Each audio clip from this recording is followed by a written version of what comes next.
De volta a Brasília, debate sobre mudança no sistema de governo para o semipresidencialismo volta a ganhar força no Congresso Nacional. Repórter Marília Sena.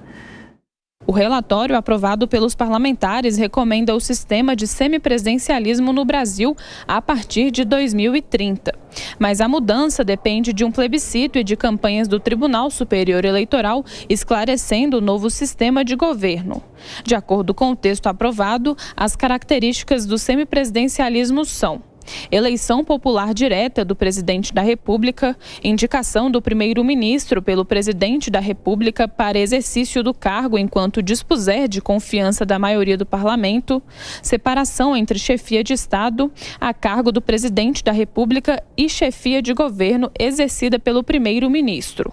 O relatório da sugestão do semipresidencialismo é do deputado Samuel Moreira, do PSDB de São Paulo. Discutir alternativas ao sistema, discutir o sistema semipresidencialista, procurar ter bastante cautela também, né, com relação às propostas que todos nós geramos praticamente consenso, para não fazer nada assodado, para qualquer alternância ou alteração do sistema. O grupo de trabalho tem 8 deputados. Apesar de todos os votos favoráveis, apenas 2 estavam presentes na Câmara dos Deputados. O texto aprovado sugere a minuta de um projeto de decreto legislativo sobre plebiscito.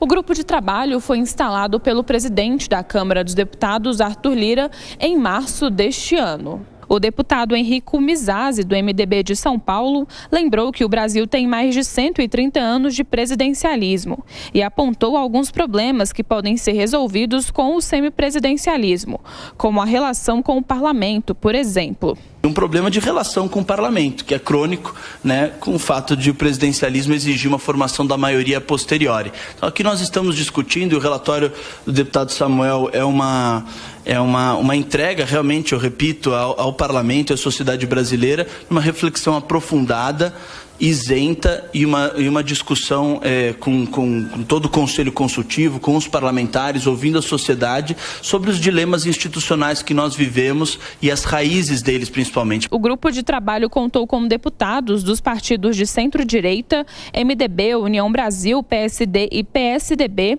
de centro, republicanos, PP e PL, e de direita, como o Novo. Nenhuma sigla de oposição participou do grupo. Além dos parlamentares, um conselho consultivo participou como o ex-presidente Michel Temer e os ex-ministros do Supremo Tribunal Federal, Ellen Grace e Nelson Jobim. Nesta manhã, conosco aqui no Jornal da Manhã, comentando as principais notícias do dia. Olá, bem-vinda Amanda Klein. Roberto Mota com a gente aqui no estúdio em São Paulo do Jornal da Manhã. Mota, um sistema em que um presidente da República trabalhe com um Congresso bem mais enxuto poderia ser bem-vindo para o Brasil? No caso, o semipresidencialismo seria uma opção? Bom dia, Adriana. Bom dia, Amanda. Bom dia, Tiago. Bom dia, nossos espectadores.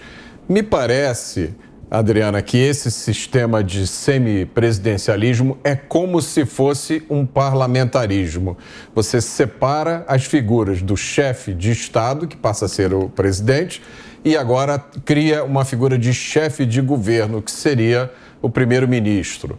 Há vantagens e desvantagens. Não existe nenhum sistema político perfeito, não existe bala de prata. Esse sistema, chamado de semipresidencialismo, ele apenas muda o foco do problema. Em alguns países como o Reino Unido, o parlamentarismo tem dado muito certo, mas o Reino Unido tem uma tradição de práticas de Estado de Direito de centenas de anos. O que chama a atenção nessa história, nessa notícia, é que, mais uma vez, a sociedade é surpreendida com propostas de uma mudança significativa no sistema político e de governo. É como a discussão que aconteceu há 1 ou 2 anos atrás, em que quase se mudou o sistema de votação do sistema proporcional para um sistema distrital. A sociedade é avisada no último minuto e toma uma surpresa. A maioria das pessoas não sabia nem que esse assunto estava em discussão. Bom, Amanda, esse assunto surgiu principalmente no passado, né? O presidente da Câmara, Arthur Lira, chegou a dar declarações, o presidente do Congresso também, Pacheco, falou sobre isso, mas uma mudança como essa é difícil de acontecer ou não? É uma mudança que ela tem que ser lenta e gradual, Thiago. Primeiro, bom dia a você, Mota, Adriana, bom dia a todos os nossos telespectadores e ouvintes. Essa ideia já é gestada há algum tempo, desde o governo Michel Temer que se fala nisso. O presidente, o ex-presidente, é a favor dessa tese. O ministro do STF, Gilmar Mendes, também endossou-a. E o próprio presidente da Câmara, Arthur Lira, que é um dos principais interessados, gosta desse modelo de semipresidencialismo, que já vem sendo discutido há algum tempo nesse relatório do deputado Samuel Moreira, que, salvo engano, é do PSDB, salvo engano, não foi reeleito. Tenho quase certeza, vou checar rapidamente, mas tenho quase certeza que não foi reeleito.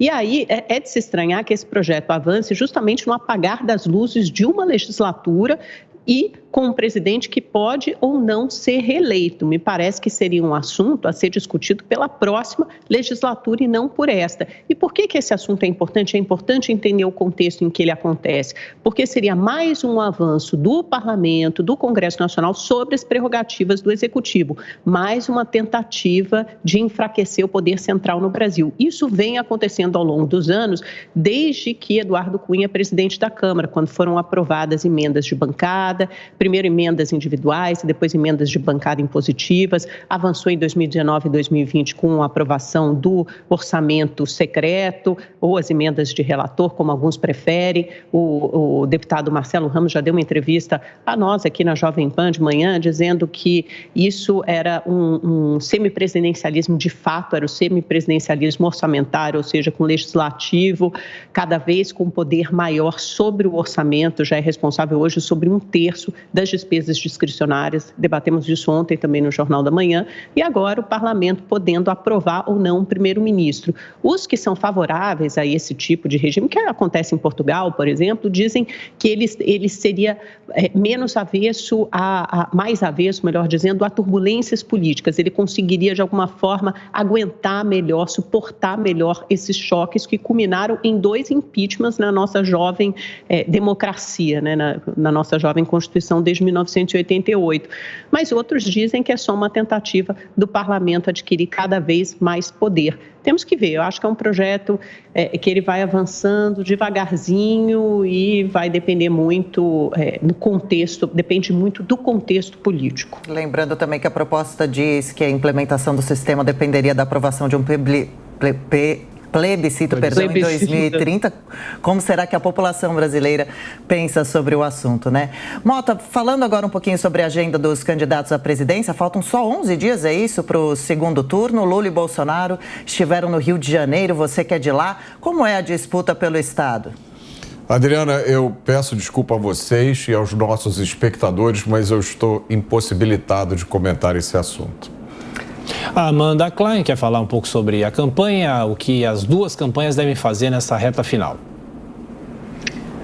As duas campanhas focam muito nas redes digitais, eu acho que isso ficou claro ontem, depois desse encontro com Lula, que reuniu André Janones, Gleice Hoffmann, Carlos Lupe, pessoas, coordenadores da campanha de Lula, com milhares de influenciadores digitais, dando a ordem para que eles se organizem de forma sistemática e coordenada nas redes sociais, algo que a campanha bolsonarista já vem fazendo há muito tempo, aliás, fez nesses últimos 4 anos, vem fazendo desde antes da campanha de 2018, ou seja, está muito à frente nessa organização e coordenação de mandar mensagens, as mesmas mensagens pelas redes, de espalhar isso de forma sistemática para que todos os influenciadores ajam da mesma maneira, em grupos diferentes de Telegram, de WhatsApp. Mas ontem foi atingido um marco histórico pela campanha política do PT, um marco simbólico, que foi o alcance de 1 milhão de visualizações simultâneas na live que o Lula participou no podcast Flow. Isso já havia acontecido com o presidente Bolsonaro, ele atingiu uma marca de cerca de 550 mil visualizações, pessoas acompanhando simultaneamente o podcast, mas o Lula superou, dobrou essa meta, atingiu mais de 1 milhão em torno de 1 hora, pouco mais de 1 hora de podcast. Isso foi celebrado pela militância, principalmente, segundo me disseram coordenadores da campanha, porque conseguiram furar a bolha com esse público jovem, um podcast mais ligado à direita. Então, o Lula conseguiu falar com esse público que não são só os convertidos, não pregou só para convertidos, como se fala muito, mas pregou para uma agenda, uma militância muito mais ampla. Já o presidente Bolsonaro tem sido muito bem sucedido nesses encontros que reúnem os governadores reeleitos no Rio de Janeiro e Minas. Ontem ele teve em São Gonçalo pela manhã e Montes Claros, Minas Gerais, pela noite, com Cláudio Castro de manhã, governador reeleito do Rio de Janeiro, com Zema, reeleito de Minas Gerais, à noite. E esses governadores têm atuado, principalmente Zema, em Minas, tem se empenhado muito na campanha de Bolsonaro para tentar articular com uma grande frente de prefeitos, para que esses prefeitos cheguem na ponta e consigam diminuir ou, quem sabe, até reverter essa vantagem que o presidente Lula teve em Minas no primeiro turno, de cerca de 5 pontos percentuais, totaliza mais ou menos 600 mil votos, pouco mais de 600 mil votos. E nos trackings internos das campanhas, de fato, essa vantagem tem se estreitado de Lula em relação a Bolsonaro. Em Minas, alguns trackings já indicam até um empate técnico entre os dois. A ver se isso vai surtir efeito, cada vez é uma campanha mais apertada, imprevisível para o dia 30 de outubro.